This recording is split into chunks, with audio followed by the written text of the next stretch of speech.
రైతు రుణమాఫీ చేశామంటూ గొప్పలు చెప్పుకుంటున్న ప్రభుత్వాన్ని ఎట్టి పరిస్థితుల్లో వదిలిపెట్టమని మాజీ మంత్రి హరీష్ రావు స్పష్టం చేశారు. రైతు నిరసన దీక్షలో భాగంగా ఆలేరు ధర్నాలో హరీష్ రావు పాల్గొన్నారు. 6 హామీలను అమలు చేయలేకే విపక్షంపై తిట్ల తండకం అందుకుంటున్నారని ఎద్దేవా చేశారు.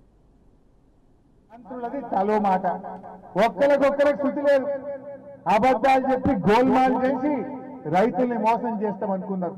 ఊకుంటుందా బీఆర్ఎస్ పార్టీ? తప్పకుండా పోరాటం. అసెంబ్లీలో కొట్లాడినాం. ఇవాళ ప్రజాక్షేత్రంలో తెలంగాణ మొత్తం రైతుల పక్షాన మనం కొట్లాడుతున్నాం.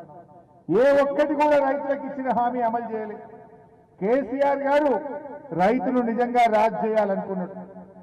ఓట్ల కోసం చెప్పలే, ఎలక్షన్లలో మాట ఇవ్వలే. అయినా రైతు బంధు ఇచ్చిందా లేదా?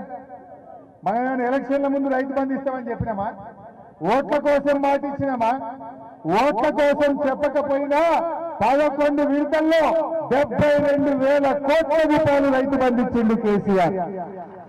దాదాపు రైతు బీమా కింద 6,500 కోట్లు ఖర్చు పెట్టి 1,00,000 రైతు కుటుంబాలను కాపాడిండు మన కేసీఆర్. వ్యవసాయం అనేది జీవన విధానం.